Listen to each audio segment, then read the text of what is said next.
This is from introduction lecture. Pravrajika Brahmaprana joined the Sharda Foundation at the Vedanta Center Studies Patanjali in 1973 and has been an audience in since 1984. She has been a Vedanta representative on several independent councils in America, including the Hindu Catholic Dialogue sponsored by the Archdiocese of Los Angeles and the Snowman Interspiritual Dialogue founded by pharmacy overseas expo, a guest lecturer at schools, colleges, and universities in America and India, and has participated in integrated and scholastic seminars in America and abroad. Brahmaprana has compiled and edited several books on Vedanta, including the complete works of Swami Vivekananda, Volume 9, Viveka Journey of Sri Shankara, translated by Swami Vivekananda, with the Swamis in America and India, and A Light to the West, The Life and Teachings of Swami Pravrajika. She has also written numerous articles on the philosophy and practice of Vedanta for journals and anthologies in America and abroad. Brahmaprana is currently the resident minister of the Ramakrishna Vedanta Society of North Texas in Dallas-Fort Metro. Yes. So here is Mataji, as you call her. She's talking on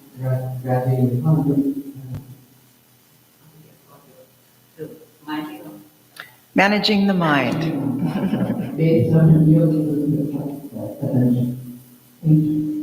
Good morning, friends. It's good to see you again. Today's topic is the third in a series on the Yoga Sutras of Patanjali, primarily with a commentary by Swami Vivekananda.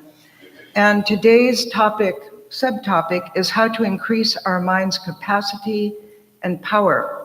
But just to quickly review what we discussed before last month, Yoga Sutras 1 through 9 are really the cream of the Yoga Sutras.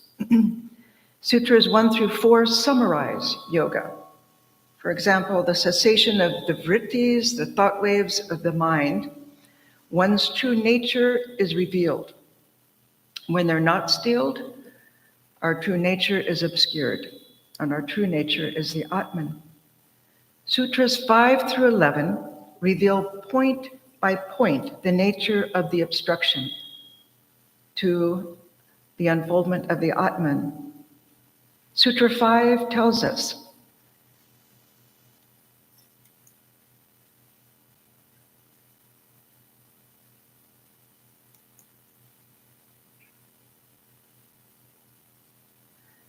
that we have painful and non-painful thought waves of the mind.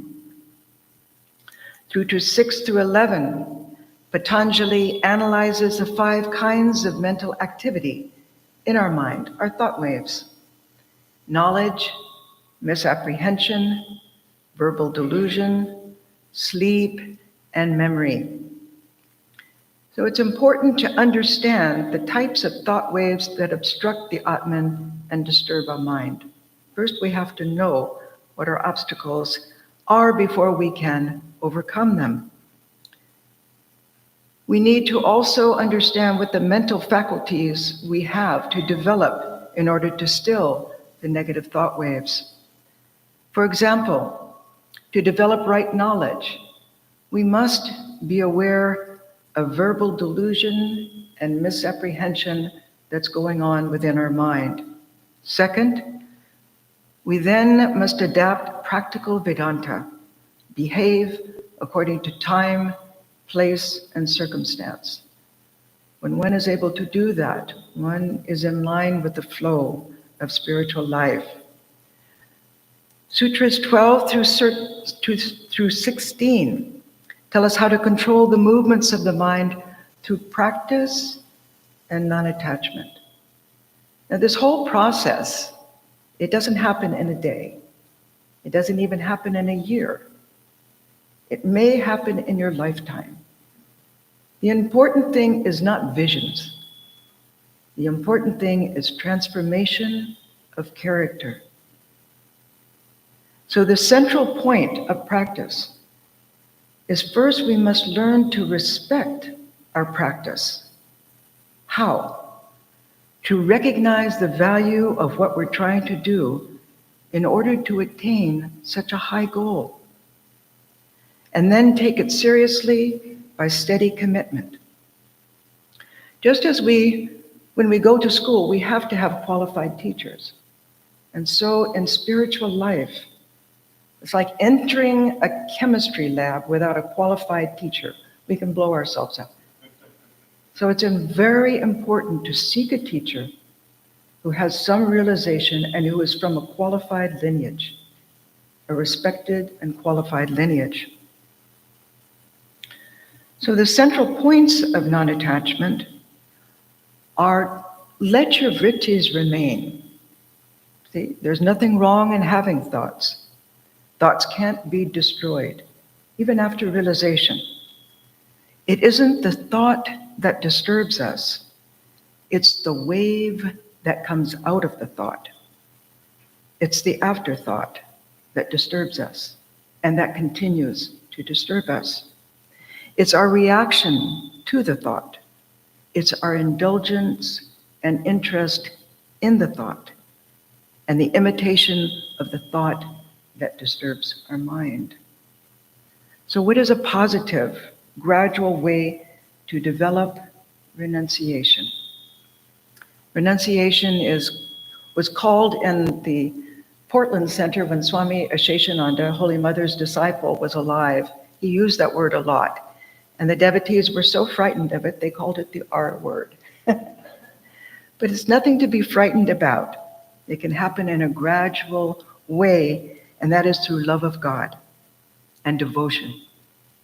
Repetition of the mantra brings love and devotion to our practice. It's a sure and steady way to realize God. We can take this mantra with us wherever we go. So constant practice is possible. What happens with this mantra? By the practice of repeating the mantra, it makes our mind one-pointed.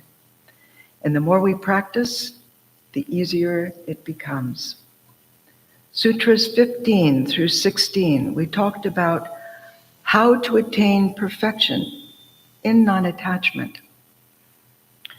First, we have to understand that the mind is conditioned, how the mind is conditioned. Every experience we have is stored in the mind as a mental impression. And these stored mental impressions arise to the surface mind with each new experience and determine how we act and react. So our mental conditioning causes attraction, addiction, repulsion to sense objects, even by just the mere thought of the object. And we have all experienced this. We have firsthand experience of this. So dispassion gives us a new frame of reference. It reconfigures us to a balanced way of life. By having a goal in life, a sure goal in life, for example, God realization, we begin to make choices around the goal that increase our chances of attaining it. Again, it doesn't happen overnight. It takes a lot of things, and we're going to talk about those qualities that we must have for that. So this is the foundation of building dispassion. The more we travel east, the more the west is left behind. See? We don't have to keep analyzing how far we've gone in our spiritual life. A real teacher understands the progress. And again, it's not about visions. My own teacher told us, we monastics, he said, there are two types of aspirants. One is the mystic and one is the non-mystic. He himself, Swami Pravrajika, was a mystic. He had spiritual experiences. But he said, look at your Mother Superior, Brahmaprana. She is not of the mystical temperament, but look at her strength of character. That is the true test. And oftentimes, those who are on the path of Jnana Yoga don't have mystic experiences, but their spiritual insight opens up in a natural way where they begin to see the world around in a different way. And at the end, they may have the very highest type of experience. Swami Brahmananda said, to lose the ego in God is dispassion. So that's the point.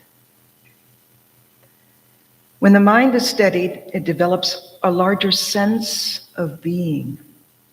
Sutra 17 explains the stages of concentration, meditation, and samadhi.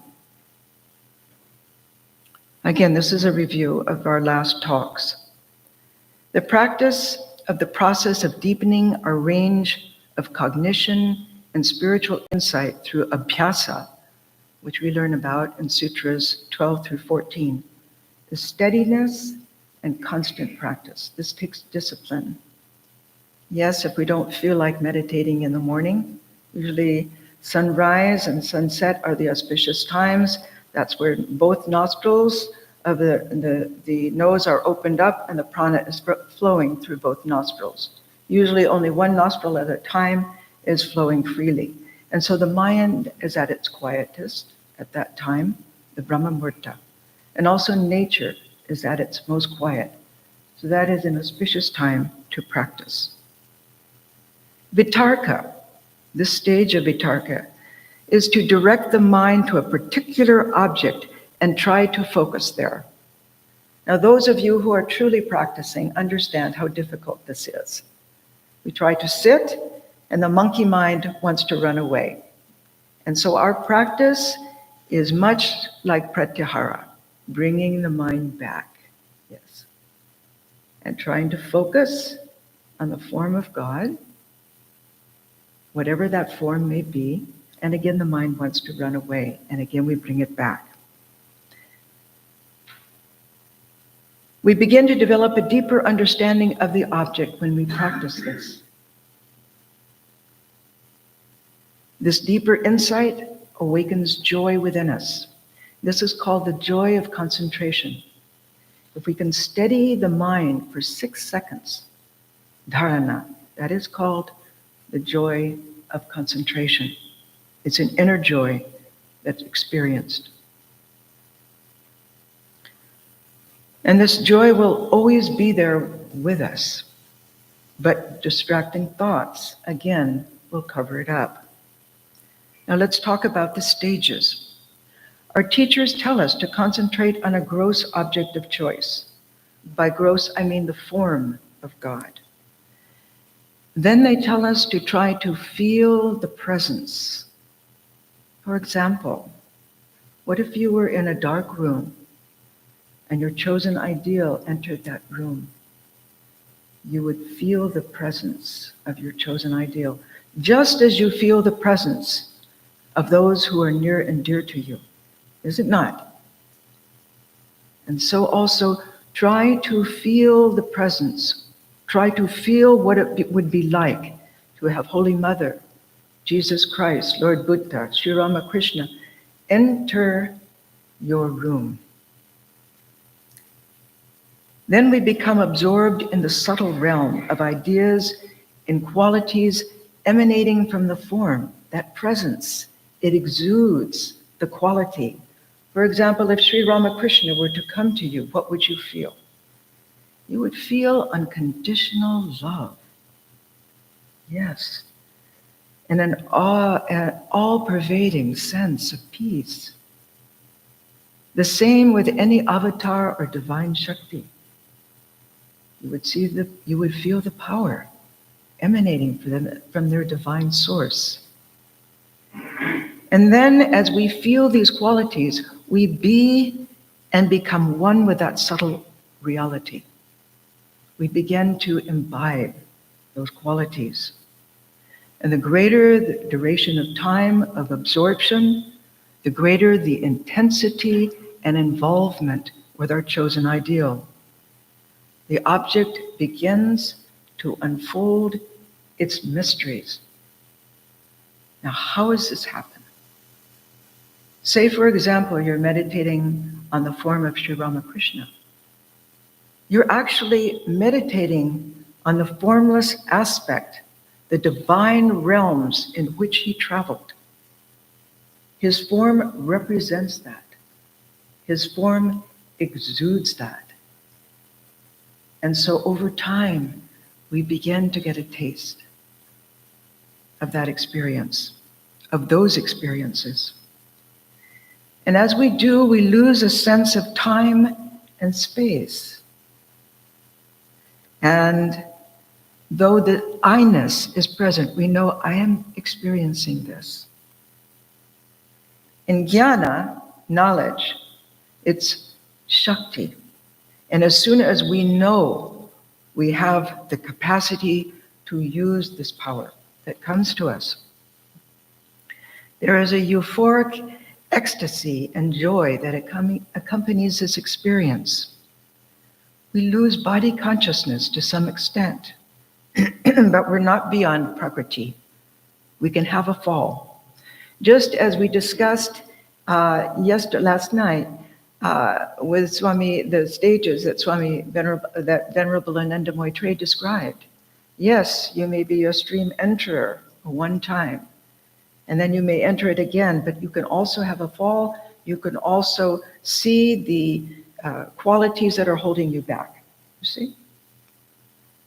So the stages of concentration from gross to subtle are vitarka. Vitarka has been analogous to holding a pot, and this refers to the Buddhist scriptures. You have to remember that Buddhism was an outgrowth of Hinduism. So much of the terminology in Buddhism is coming from the Yoga Sutras. Vichara, there is a deeper involvement with the object of meditation, and it's likened to scrubbing the pot. When we hold a pot, we have a relationship with the pot.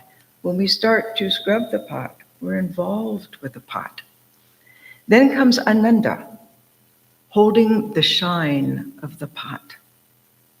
And again, this refers to the Buddhist scripture. Then we come to Asmita, I amness. Now that does not refer to Buddhist scripture. Most of the time, we're still aware of our own existence.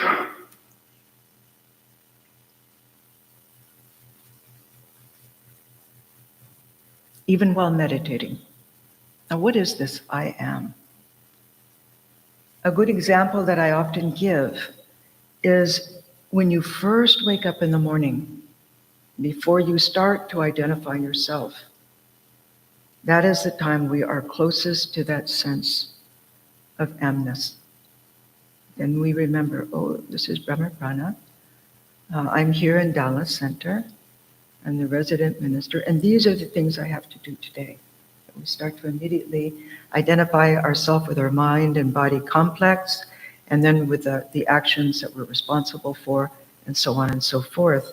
There was one wonderful teacher, Swami Ritajananda, a former head of the Gret Center in Paris, France, the disciple of Swami Shivananda, beautiful soul.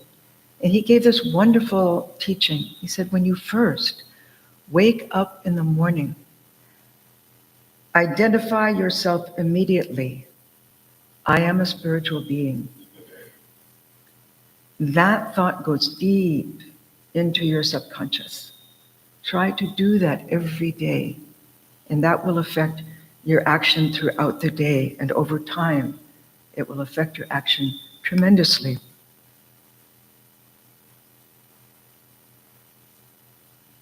This I am comes from the Atman, the Purusha, but ultimately I am disappears into the Atman. It is the center of consciousness. It's the intuition of the self. It's not the self. It's the intuition of the self. It is pointing to the self. It's the experience of the root cause of experience. Beyond Ananda is ecstasy and joy, replaced by tranquility. The whole cosmos ceases to exist.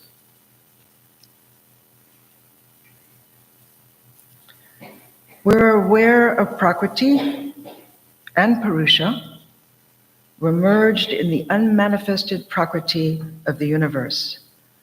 Ramana Maharshi taught, hold on to the I am that will take you to the Atman, but in the self, there is no I am.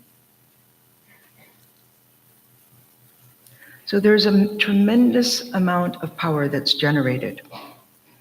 Awareness has broken all limits of space and time. Again, we're talking about stages of realization. We become aware of previous lives because we are one with the eternal Prakriti. We know the root of the universe. This samadhi, Sri Ramakrishna described as coming in the Ajna chakra, here. The barrier between God and the devotee is like the barrier of glass in a lantern which keeps one from touching the light. In Sutra 19, the ultimate samadhi is complete cessation of all mental activity. In this samadhi, there is no glass separating the aspirant from the light. And in Sri Ramakrishna's life, all of these stages are choreographed. And we get a very clear understanding of these stages. We destroy the last bond with the world, ahamasmi, by our own mind. And as gold is purified, acid which is poured on the alloy and over the dirt neutralizes itself, and what remains? Pure gold. Our intention and willpower to free ourselves burn itself off, and we are what we are. Nisargadatta asked, ultimately, what am I? The ultimate denial of all you are not. It is your fixed idea that you must be something or other that binds you. Believe when I tell you that you are the pure awareness that illumines consciousness and its infinite content. Just if we think of that, our teachers tell us, it's as though you are standing on the ground underneath which is a buried treasure. You are the inheritor of who you are, which is the Atman. Sampragyata versus asampragyata samadhi is described. Sampragyata samadhi is when an aspirant concentrates on the object and pierces through its veil of mystery. One has total power on that object of concentration. Asampragyata samadhi is the aspirant knows the reality behind the appearance, the unity behind the diversity, and sheds all limitations. He or she experiences one's true nature, free from time, space, and causation. This is the highest samadhi. So a quick review, Sutras 1 through 4 summarize yoga. Yoga is a cessation of the vrittis of the mind, and when that happens, one's true nature is revealed. When not stilled, our true nature is obstructed. Verses 5 through 11 reveal point by point the nature of the obstruction, the thought waves of the mind, the various types of vrittis. Sutras 12 through 16, Patanjali tells us how to control the movements of our mind through practice and non-attachment. Sutras 17 through 18 reveal the results of those practices, samadhi, union, lower and higher samadhi. And Sutras 20 through 51, which we will be undertaking today, will reveal the results of those practices. The samadhi will present the attitudes we need to cultivate in order to go beyond Prakriti. Okay?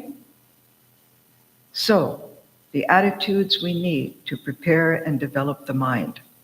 We see Sutra 20. For others who still live, this samadhi, the cessation of all thought, comes from faith, energy, recollectedness, absorption, and insight. So let's unpack these qualities, what they really mean. Faith. First, faith and respect develop how? By studying the scriptures and interacting with our teacher, bringing our questions to our teacher. When results start to come from our practice, faith develops into conviction, born of our own experience. Faith becomes something we have proven to ourselves. Narayan, when he was with Sri Ramakrishna, referred to it as blind faith. Faith is blind faith. And Sri Ramakrishna said, have you known faith with your pair of eyes? Those eyes will open later on. You have to start with a dependence on faith. And so we have faith in the scriptures, and we have faith in those we know to be realized souls. See? Or those who have followed a long time on the path and have an impeccable character. Faith holds us in one piece when we're assailed by doubts, and doubts do come in our spiritual life. Shraddha, faith, nourishes the aspirant in pursuit of the goal. And when it is matured, the aspirant reaches joy and a vigor to reach the goal. The power of faith cannot be underestimated. Sri Ramakrishna gave an example to emphasize this truth. One must have faith and love. Let me tell you how powerful faith is. A man was about to cross the sea from Ceylon to India. Vibhishana said to him, tie this thing in a corner of your wearing cloth, and you will cross the sea safely. You will be able to walk on the water, but be sure not to examine it, or you will sink. The man was walking easily on the water of the sea, and he thought, what is this wonderful thing Vibhishana has given me, that I can walk even on the water? He untied the knot and found only a leaf with the name of Rama written on it. Oh, just this, he thought, and immediately he sank. Vigor, the second quality. This develops with faith. Vigor develops further by proper and efficient use of our mind's present energy. Now, you all have vigor because you sincerely want to learn. That shows a level of vigor in your spiritual life. The fact that you come, that you have that much interest to actually come to the center, shows a development of vigor. So vigor develops further by proper and efficient use of the mind's present energy. And thus we see vigor has stages. Father Thomas Keating, a Trappist monk, a world-renowned theologian, author, a man of God, who passed away recently, a few years back, explained, faith is opening, accepting, and responding. It's not just an abstract discussion of the mystery or the reality, but involves serving it and ultimately being it. As the spiritual journey evolves, one moves into the reality, and instead of faith in it, one is it. Once this process is complete. Now, obviously, from these words, they carry the scent of a man of God who has experienced that faith, that evolution of faith. Then comes memory, the third quality.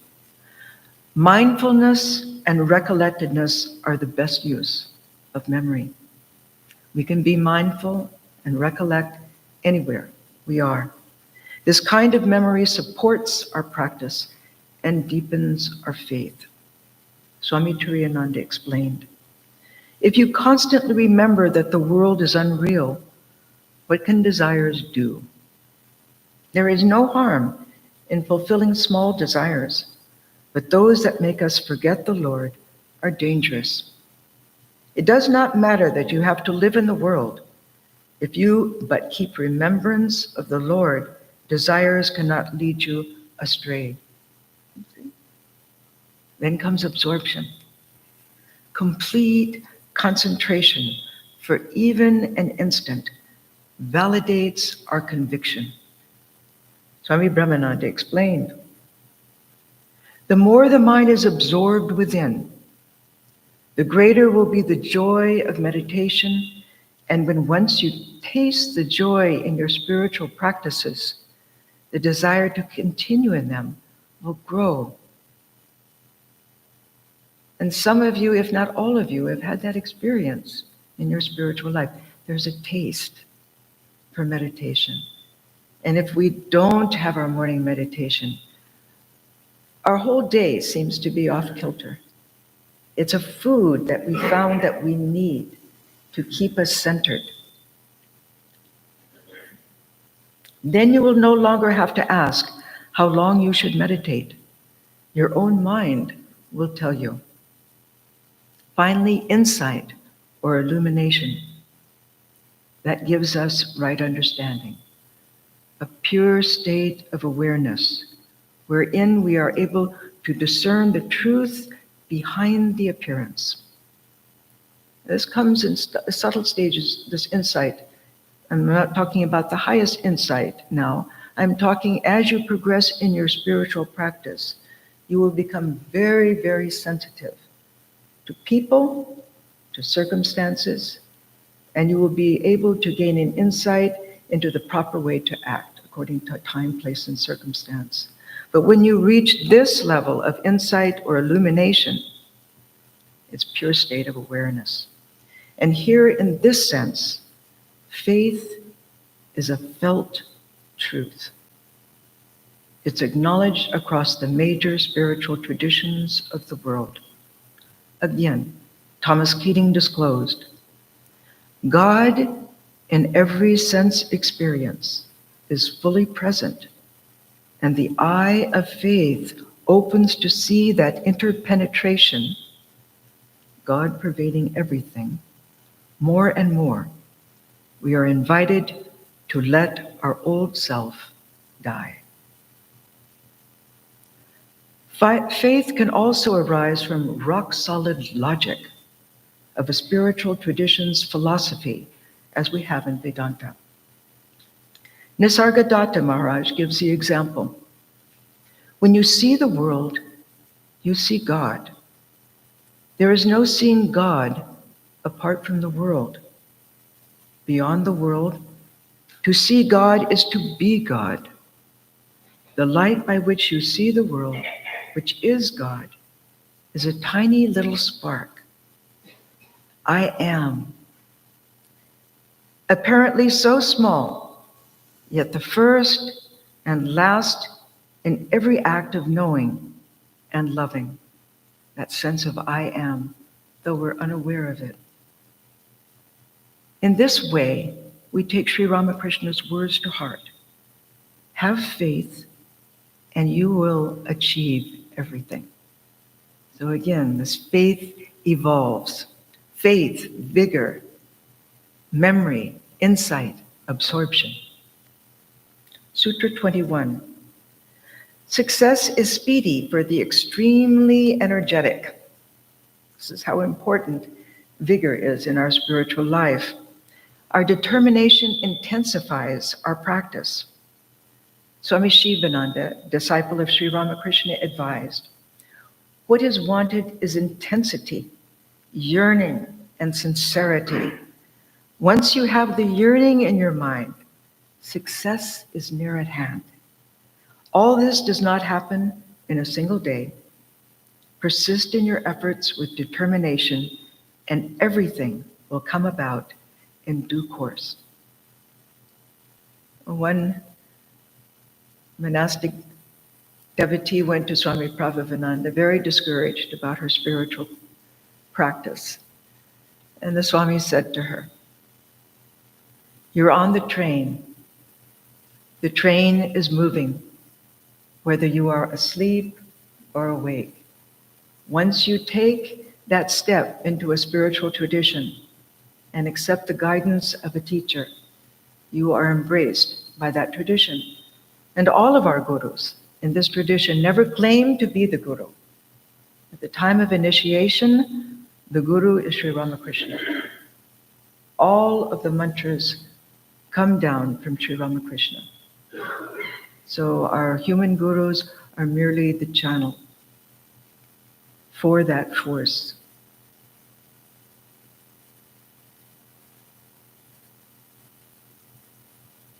Sutra 22.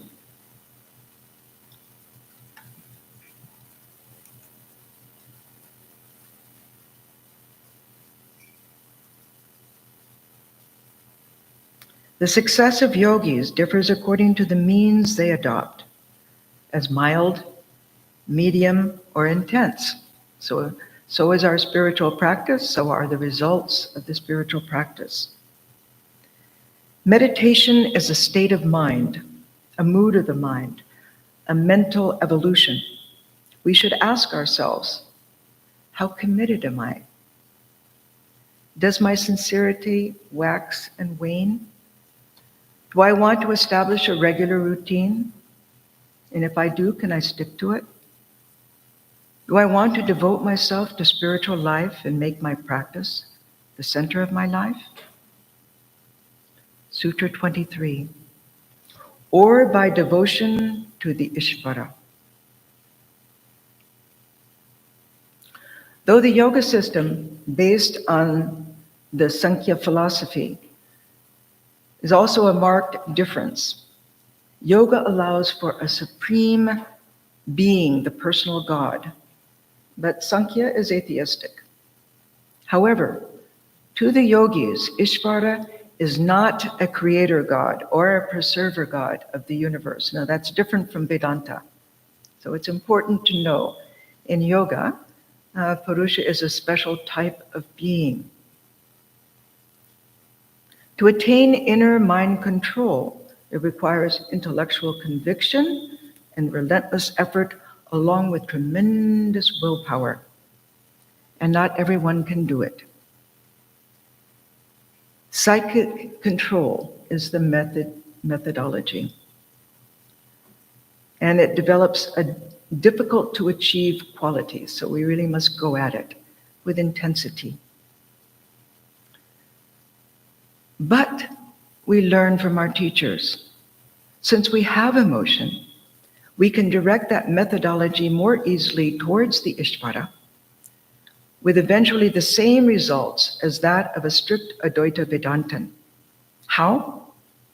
In the path of bhakti, the form of God melts into the formless reality, as we talked just before. And again, we're not meditating merely on the gross form.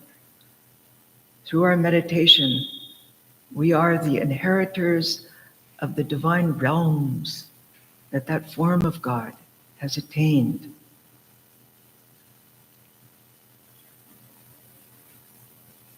At first, Naran, the future Vivekananda, believed only in the formless God and told Sri Ramakrishna that he considered his visions of God hallucinations of the brain. You see, Naran is so invaluable in this divine play of Sri Ramakrishna because his doubts are our doubts. We have him to measure the reality of Sri Ramakrishna. But the master was undisturbed by this and would say Naran is unique. There is none to equal him. Later, when he gave Swami Vivekananda the vision of God in all his aspects, the Swami encouraged others. Devote yourself to God, whether with form or without form, and you will reach him. And the Catholic mystics would agree.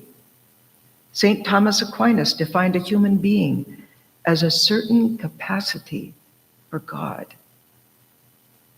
He explained, Thomas Keating explained, that's a capacity that could expand. So if you take out what's in there as an attachment, it leaves plenty of room for the divine to act and expand whoever you are, whatever you are. See? We fill ourselves with God. But, we may ask, how does our internal world expand so that what we see so clearly as form can then also become formless? There's a beautiful story that illustrates this. Bhavatarani was 8 years old when she met Sri Ramakrishna at Dakshineshwar, who asked her, "What is your opinion of me? Some say I am God himself. What do you think of that?" No, you're not God," she replied.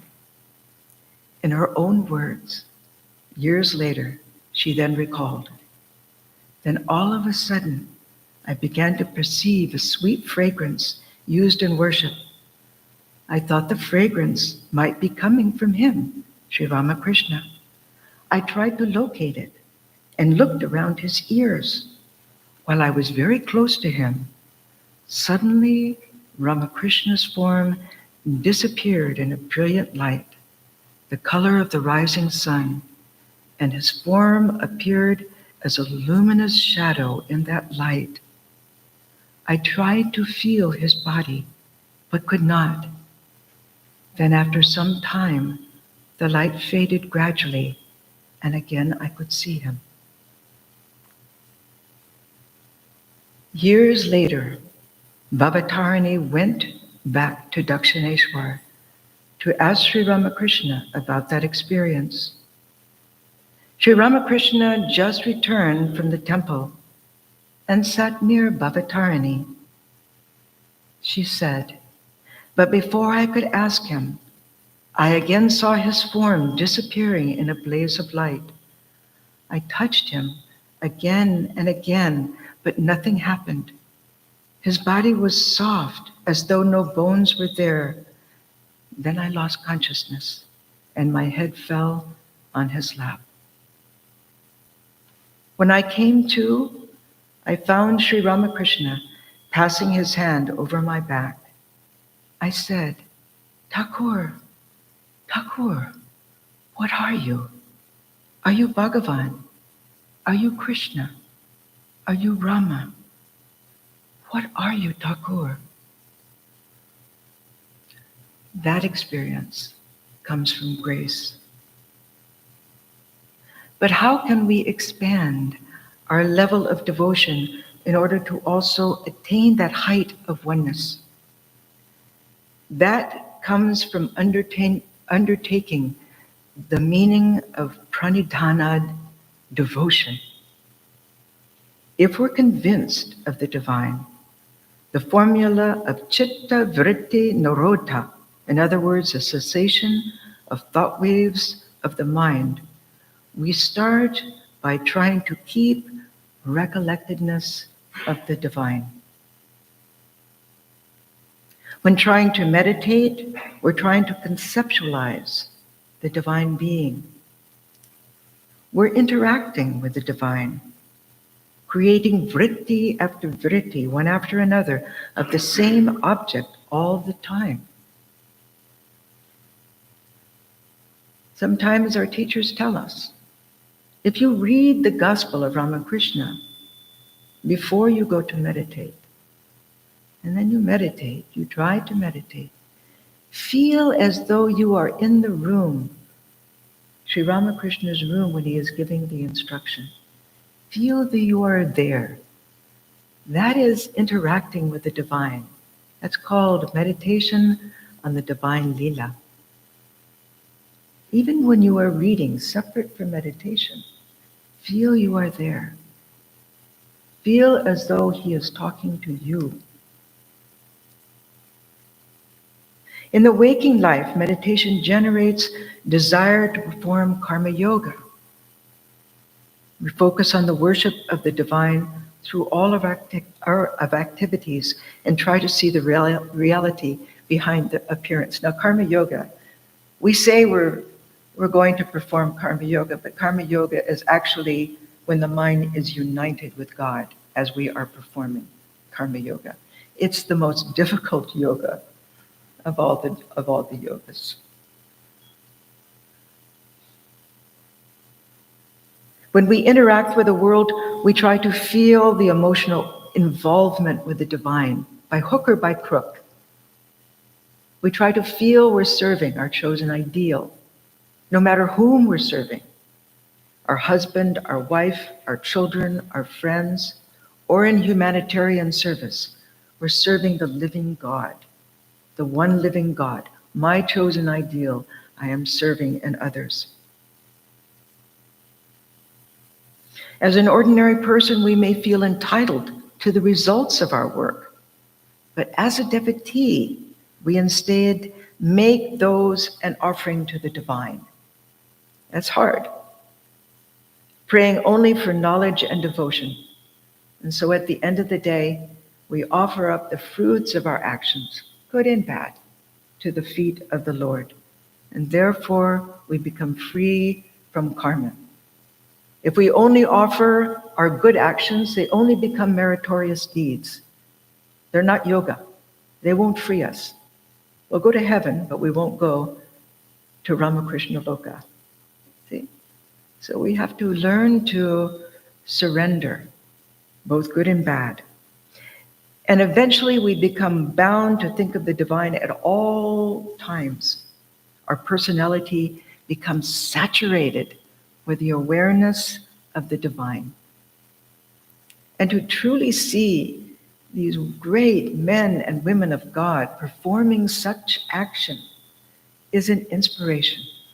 It's something to behold. I remember one of the first teachings I learned was from our Mother Superior in Santa Barbara, Pravrajika. She saw me hurrying through washing the waving cloth for the puja, and she said, "No, dear, it's done like this." And she took the cloth, foldedly, very specifically, and then pressed it. And then folded it over and pressed it again. This is the Lord's waving cloth. It is to be pressed like this, with concentration and dedication, with all the mind focused. The action can be simple, but it can be transformative. I will never forget that teaching. It's a beautiful teaching. Sutra 24.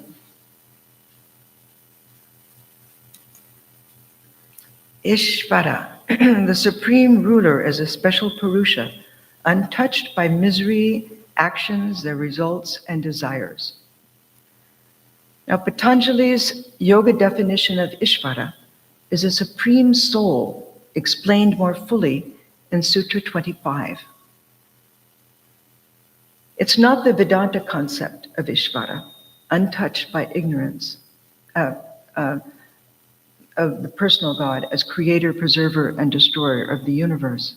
Patanjali's Ishvara is a special kind of being untouched by ignorance and the products of ignorance, not subject to karma or samskaras or the results of actions. But we're viewing Patanjali's Yoga Sutras as a Vedantin. Okay. We take what we can and find it useful in our practice. And of course, as Vedantins, we accept the personal God just as Totapuri, Sri Ramakrishna's Vedanta Guru, eventually did. So what is the yoga aspect of consciousness regarding Ishvara? It is pure and unconditional. By concentrating on that, we live in God. By concentrating on that emblem of God that represents that consciousness, we begin to live in God. We know God is within us, but what does that even mean? Pierre Teilhard de Chardin, who lived from 1881 to to 1955 explained, all around us, to right and left, in front and behind, above and below, we have only to go a little beyond the frontier of sensible appearances in order to see the divine welling up and showing through. Thomas Keating mused on this. Imagine if you perceived Christ, he said, for instance, as Teilhard de Chardin did, in every subatomic particle. What would that do to your ideas of people?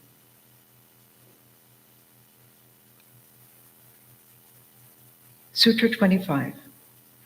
In him becomes infinite that all-knowingness, which in others is only a germ.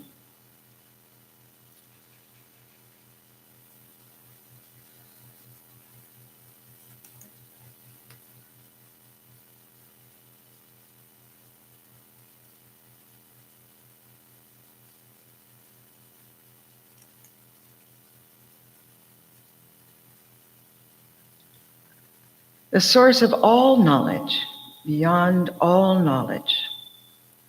What is Ishvara's intelligence?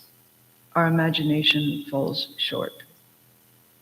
Neither time nor space can boundary it or limit it.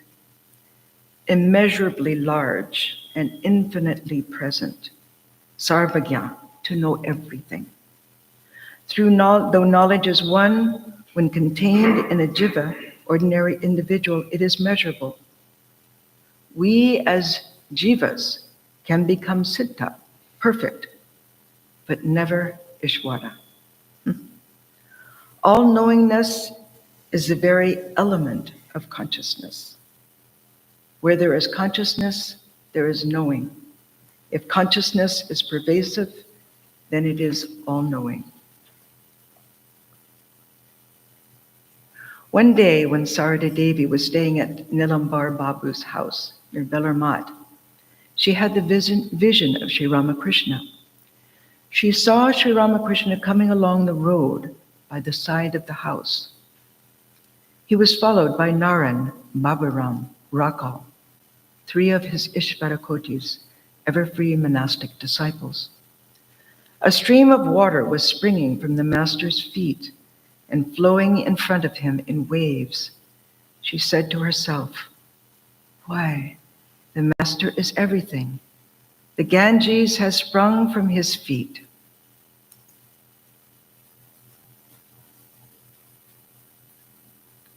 Numerous are the ways to still the mind, but to meditate on such a higher aspect of consciousness, the Supreme Being, brings a sacred dimension into our lives. You see, we can feel the presence of a devotee. We know that there is a being seated in their heart. We can feel that. It has been that devotee has tried to access that presence. It pervades that individual according to the degree in which they've been able to access it, to be faithful to that ideal. Sutra 26. He is the teacher of even the ancient teachers, being not limited by time. So Ishvara cannot be measured in time. Adi Shankara said, during Rama's Yuga, Vashishta was representative of God.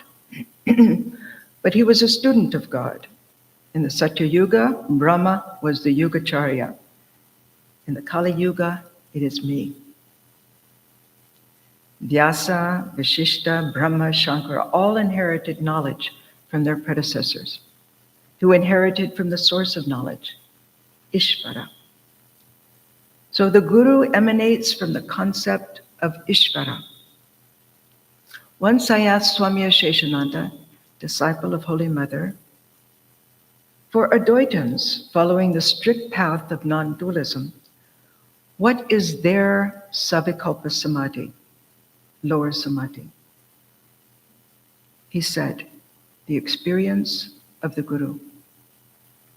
Now this is not the human guru, though the fragrance and the presence of the human guru is there, but along with that human guru, the Supreme Being is at the source of the Guru lineage.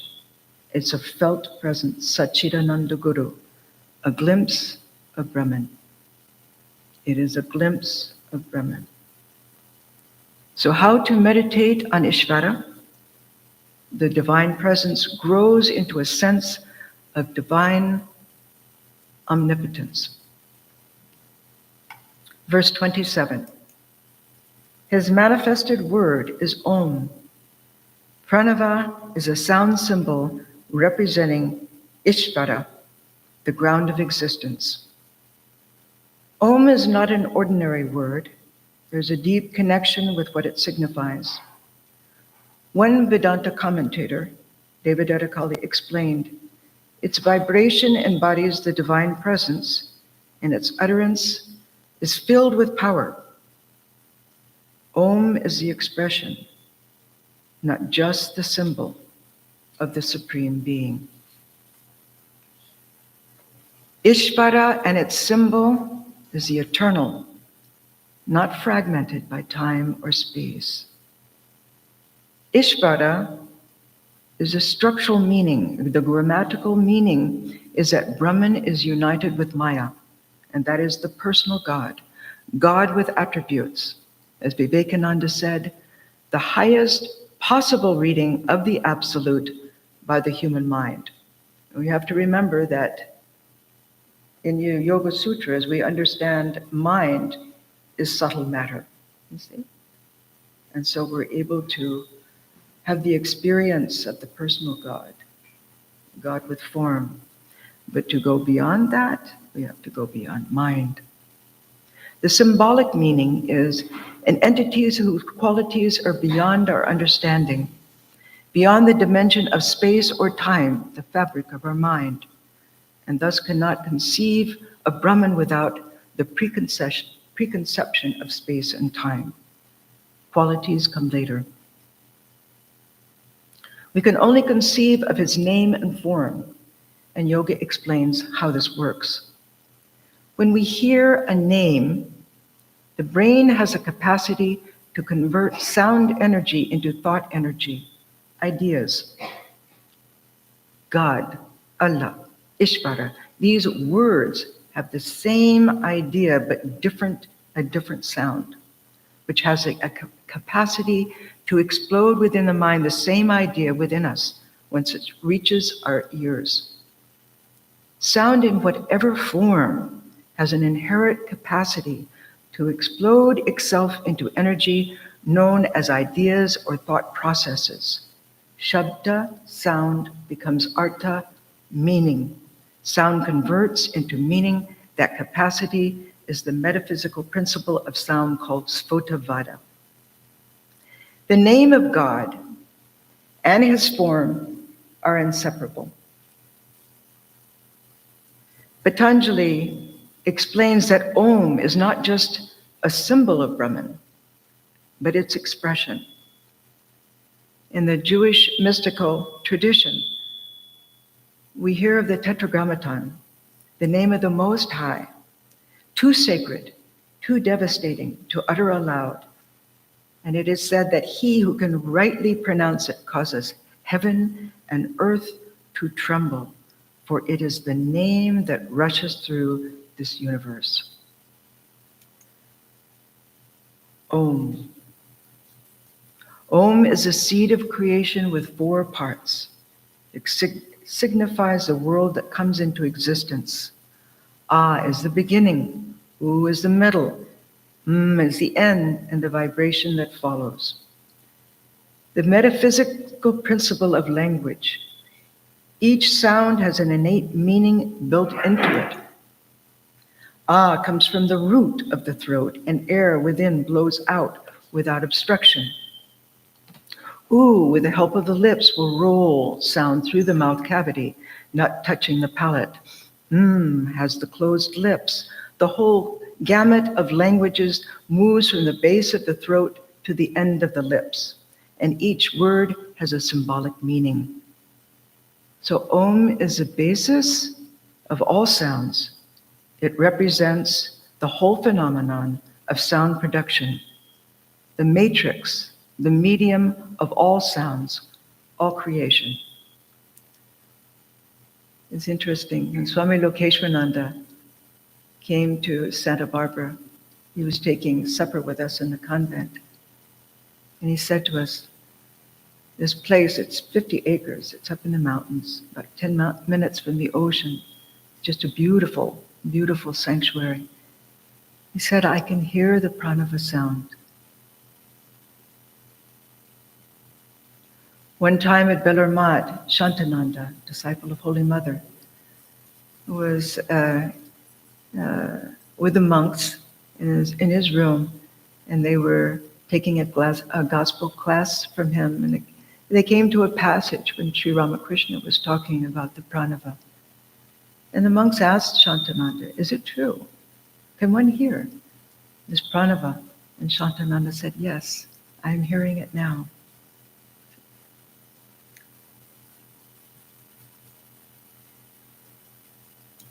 Verse 28.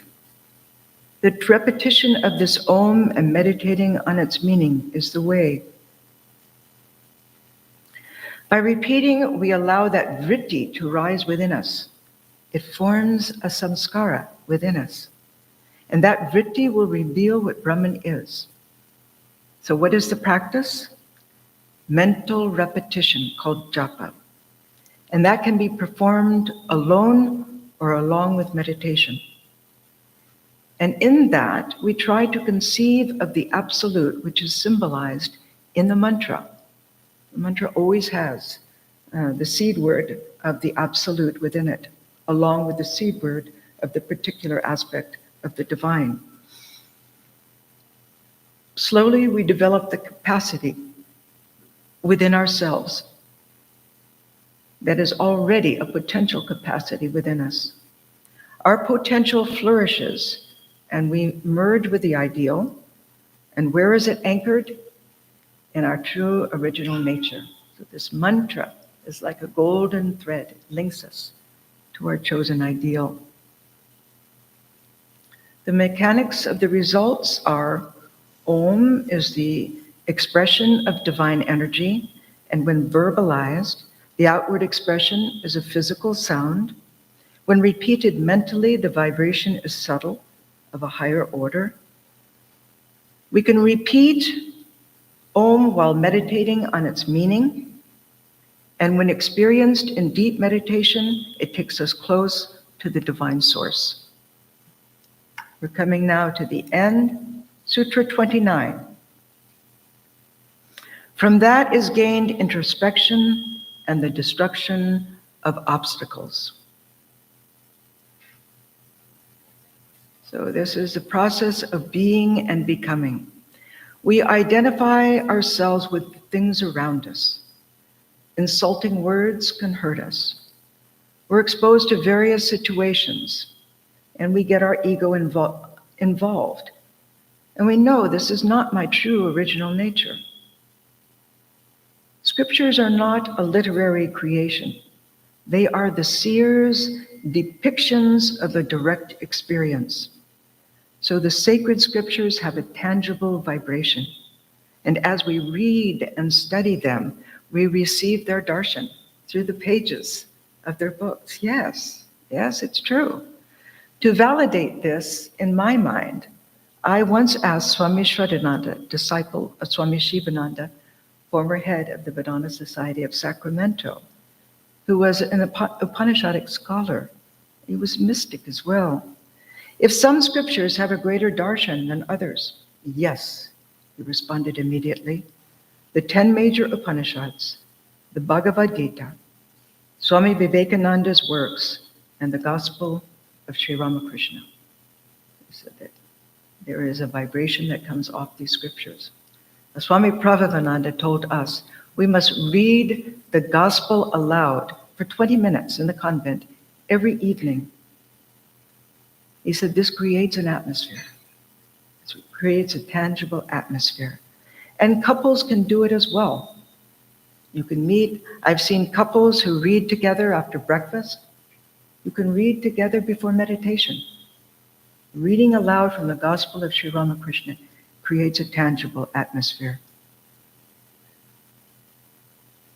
Scriptures are so helpful to us. They share with us the student's delusion and the guru's instructions and wisdom. They answer our questions. Nothing in the world can shake us when we're successful through the evolution of time, with following to its culmination our regular practice. And as we advance, we saturate ourselves with bhavanam, godliness within. It's a constant practice. So in conclusion, a devotee once asked Sarada Devi, "Mother, what is the secret?" Sarada Devi pointed to a small timepiece in a niche. As that timepiece is ticking, so also go on repeating God's name. That will bring you everything. Nothing more need be done. Swami Sridharananda said, "I repeat the mantra to get hold of it, to lay my anchor." This is not hypnotization. It's raising pure vrittis in the chitta, in the lake of the mind. And as we think, so we become. This is a process of being and becoming one with the divine.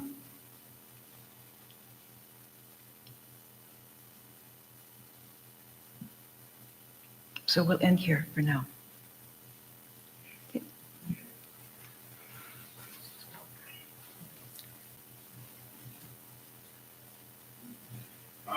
Mataji, on behalf of Vedanta Society,